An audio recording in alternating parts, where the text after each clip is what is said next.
Hello student, आज के tutorial का टॉपिक है gaps in birth and death registration amendment act. इसको आप कनेक्ट कर पाएंगे GS 2 government policies and intervention से। बेसिकली आज का ट्यूटोरियल रिवॉल्व करेगा अराउंड पहले state death and registration act था और उसमें क्या क्या कमियां थी, क्यों national birth and death registration act आ रहा है, क्यों आएगा अब ये, और ये क्या उसमें गैप थे जो ये वाला नया वाला एक्ट है वो फुलफिल कर पाएगा, किस तरीके से ये बेनिफिशियल होगा कि ये अराउंड आज का एडिटोरियल रिवॉल्व करेगा। आते हैं एडिटोरियल के एनालिसिस पे।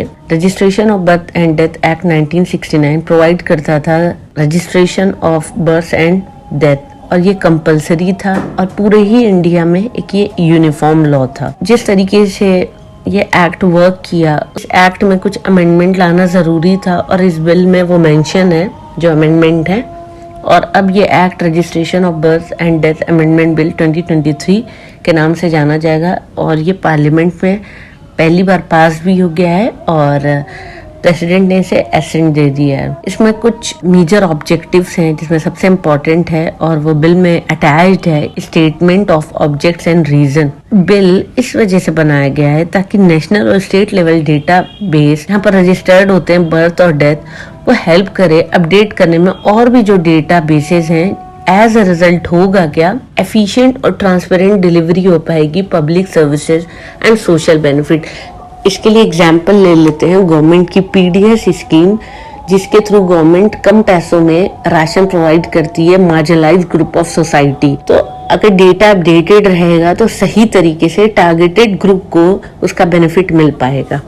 इस पर्पस के लिए ये बिल कंपलसरी कर दिया रजिस्ट्रार जनरल ऑफ इंडिया के लिए कि मेंटेन करे वो एक national database of birth and death, और chief registrar of birth and death के लिए कंपलसरी किया कि वो हर स्टेट में मेंटेन करें state level database of registered birth and death, और इन्हें एक पोर्टल यूज करना होगा जिसे अप्रूव किया है रजिस्ट्रार जनरल ऑफ इंडिया ने। ये सारी डेटाबेसेस प्रोवाइड करेंगे इंफॉर्मेशन और वो अपडेट हो जाएंगे नेशनल पॉपुलेशन रजिस्टर में और आधार डेटाबेस में, इलेक्टोरल रोल में, राशन कार्ड, पासपोर्ट और भी जितने नेशनल लेवल के डेटाबेसेस हैं। अगर बात होगी बर्थ की तो वहाँ पे कुछ अमेंडमेंट प्रोवाइड किए गए हैं इस बिल में, जहाँ पर कलेक्ट किए जाएंगे आधार नंबर पेरेंट्स के, और कुछ मेंशन नहीं है रिलेटेड टू आधार नंबर अगर कोई मर गया है तो उनका कैसे हटाया जाएगा। बहुत सारे डेटाबेसेस अपडेट होंगे जहाँ पे जरूरत है रिमूव करने की भी। आधार नंबर डिसीज पर्सन का है वो भी हटाया जाए, उन्हें नहीं कलेक्ट किया जाए, लेकिन इस ऑब्जेक्टिव को अचीव करना इम्पॉसिबल है। इसका ये मतलब है कि इसका लॉडेबल ऑब्जेक्टिव ये है कि इंश्योर करें एक efficient and transparent delivery of public services and social benefit एक ड्रीम की ही तरह रह जाएगा। अगर सिर्फ बर्थ वाले बच्चे का आधार नंबर चेंज हो रहा है और पेरेंट्स के थ्रू हो रहा है और जो डेथ हो रही है उनका हटाया नहीं जा रहा, तो डेटाबेस जो है एक रेलिवेंट पीपल को जो मिलना चाहिए सोशल बेनिफिट जो इनका ऑब्जेक्टिव है, अगर वो रिमूव नहीं किया जाएगा डिसीज पर्सन का तो टारगेटेड ग्रुप को फाइंड आउट करना फिर मुश्किल हो जाएगा और ये ऑब्जेक्टिव कहीं ना कहीं फिर एक ड्रीम की तरह रह जाएगा। क्या हमें जरूरत है सेंट्रल और state database of birth and death की? रजिस्ट्रेशन हायरार्की रिस्पॉन्सिबिलिटी थी स्टेट गवर्नमेंट की और वहीं पर रजिस्ट्रार जनरल ऑफ इंडिया का एक रोल था कोऑर्डिनेशन और यूनिफिकेशन करना रजिस्ट्रेशन सिस्टम का। Maintenance of central database add हो गया रजिस्ट्रार जनरल ऑफ इंडिया के फंक्शन में। चीफ रजिस्ट्रार एग्जीक्यूटिव अथॉरिटीज इन सारे मैटर को डील करेंगी related to birth and death state में। तो यहाँ पे जरूरत है मेंटेन करने की एक एफिशिएंट डिलीवरी ऑफ सर्विसेज जो प्रोवाइड कर सके बर्थ और डेथ सर्टिफिकेट। बहुत सारे स्टेट्स को अभी भी इस चीज की रिक्वायरमेंट है। अगर नेशनल डेटाबेस को शॉर्ट में समझना है तो ये समझ लीजिए जो collection of state level database था वो अब नेशनलाइज्ड हो गया है और कुछ स्टेट में कुछ एडिशन हुए हैं जहाँ पर नेशनल स्टैंडर्ड प्रिस्क्राइब किए गए हैं रजिस्ट्रार जनरल ऑफ इंडिया के द्वारा, वो उन्हें एड ऑन करने होंगे। और जो अथॉरिटी मेंटेन करेगी और सारे डेटाबेस, उन्हें जरूरत होगी information related to birth and death. तो ये पॉसिबल है डिजाइन करना ऐसा सिस्टम जहां पर रिक्वायर्ड डेटा फ्लो उनके डेटाबेस में डेली बेसिस पे जाएं, रियल टाइम बेसिस पे जाएं, स्टेट लेवल डेटाबेस से। रजिस्ट्रार जनरल ऑफ इंडिया जरूरत है इसे स्पेसिफाई करने की कि स्टैंडर्ड क्या होगा डेटा स्ट्रक्चर का और ट्रांसफर प्रोटोकॉल का। तो क्या जरूरत थी नेशनल डेटाबेस की, तो ये क्वेश्चन आ जाता है। ऐसा कहा गया है कि डेटाबेस जो सेंट्रल लेवल होगा वो अवेलेबल होगा सारी अथॉरिटीज को जो डील करेंगी मेंटेनेंस और preparation of database related to population register, electoral roll, Aadhaar number, ration card, passport, driving licence etcetera etcetera. तो ये सारे डेटाबेस नेशनल लेवल पे अवेलेबल होंगे। अगर वो अथॉरिटीज को इंफॉर्मेशन की जरूरत होगी database of registered birth and death, तो वो अपडेट कर देंगे डेटाबेसेस।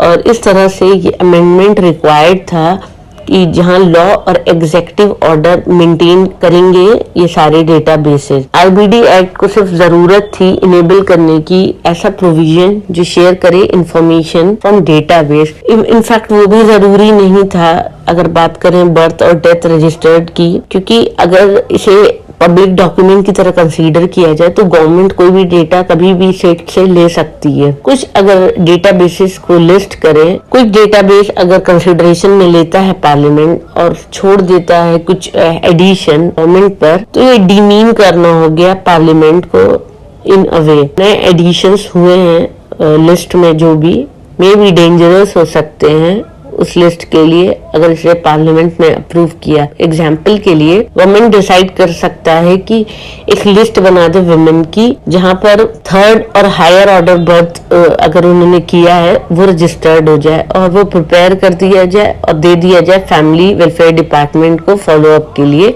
Family planning programme. अब अगर बात करें डेथ सर्टिफिकेट की, तो जिस तरीके से फैसिलिटीज अभी अवेलेबल है, स्टेट गवर्नमेंट प्रोवाइड करता है डेथ सर्टिफिकेट और ये इशू करते हैं मेडिकल प्रैक्टिशनर। और अगर कोई पर्सन की डेथ हो जाती है तो सर्टिफिकेट उनकी डेथ बॉडी के साथ डेथ रिपोर्ट के साथ डेथ सर्टिफिकेट भी दे दिया जाता है। कुछ एरिया और हॉस्पिटल में ये सर्टिफिकेट मैंडेटरी होता है बहुत सारे स्टेट में, और ये जनरली रेस्ट्रिक्टेड होता है कि डेथ अगर मेडिकल इंस्टीट्यूशन में होता है तो मेडिकल प्रैक्टिशनर बना के दे दे डेथ रिपोर्ट और डेथ सर्टिफिकेट। अमेंडमेंट के थ्रू कंपलसरी हो जाएगा कि जितनी भी डेथ होंगी अगर मेडिकल इंस्टीट्यूशन में होती हैं, हॉस्पिटल्स में होती हैं, तो उन्हें कॉज ऑफ डेथ सर्टिफिकेट भी दिया जाए और वो सेंड कर दिया जाए registrar of birth and death और एक कॉपी दे दिया जाए जो उनके क्लोजेस्ट रिलेटिव हैं। अगर डेथ हॉस्पिटल के बाहर होती है तो मेडिकल प्रैक्टिशनर जो भी डिसीज पर्सन को अटेंड करते हैं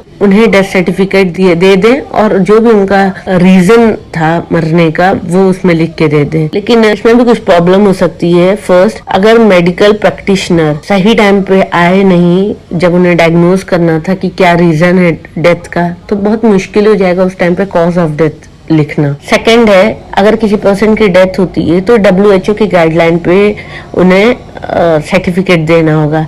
लेकिन अगर कोई पर्सन डिसीज होता है और उससे जो डॉक्टर ट्रीट कर रहे थे वो आयुष मतलब आयुर्वेदा, योगा, नेचुरोपैथी, यूनानी, सिद्धा, होम्योपैथी इस तरह की मेडिसिन थी, तो वहां पर कॉज ऑफ डेथ को रिकॉर्ड करना मुश्किल होगा क्योंकि इंटरनेशनल क्लासिफिकेशन ऑफ डिजीज में आयुष नहीं आता है, तो ये दिक्कत है। थर्ड है, अगर कोई पर्सन किसी डिजीज से सफर कर रहा था और वो उसकी डेथ हो गई तो और आउटसाइड हो गई मेडिकल फैसिलिटी के और कोई भी उसको मेडिकल प्रैक्टिशनर देखा नहीं उस वक्त पर, तो उस टाइम पर इस तरीके के केसेस में डेथ सर्टिफिकेट इशू करना और रीजन देना कि किस कॉज से हुई थी वहां मुश्किल होगा। फोर्थ, सेक्शन 17 इस एक्ट में प्रोहिबिट करता है inclusion of cause of death in any certificate issues under the act, और इसमें ये कहा गया है कि cause of death certificate close relative को दे दिया जाएगा डिसीज पर्सन के। तो ये कॉन्ट्रडिक्टरी हो गया। कॉज ऑफ डेथ जो डेथ रजिस्टर्ड में होगा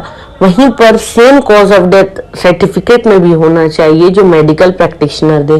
तो ये कुछ इश्यूज हैं, कुछ इसमें फ्लॉज हो सकते हैं। लास्टली अगर देखें तो बर्थ सर्टिफिकेट एक प्रूफ की तरह होता है कि पर्सन की किस डेट में बर्थ हुई थी, क्या प्लेस ऑफ बर्थ था, बहुत सारे पर्पस के लिए इसे यूज किया जाता है, like school admission, issue of passport, issue of Aadhaar number. Government ने एक अमेंडमेंट किया था 2016 में। यहाँ पे जरूरी नहीं था कि कोई भी अमेंडमेंट किया जाए इसमें या किसी और एक्ट में, ये पॉसिबल हो सकता था अगर अमेंड कर देते related to database, even executive order के थ्रू भी ये काम हो सकता था। एग्जाम्पल के लिए पहले के लोग पासपोर्ट जब अप्लाई करते थे उनके लिए कंपलसरी होता था बर्थ सर्टिफिकेट, अगर वो 26 जनवरी 1989 के बाद पैदा हुए हैं तो। लेकिन अभी की गवर्नमेंट ने रिमूव कर दिया इस रिक्वायरमेंट को दिसंबर 2016 में। अगर किसी इंसान की डेथ हो जाती है, नेचुरल कैलामिटी आ जाती है, एक्सीडेंट की वजह से हो जाती है, या नेचुरल कैलामिटी में अगर कोई इंसान गायब हो गया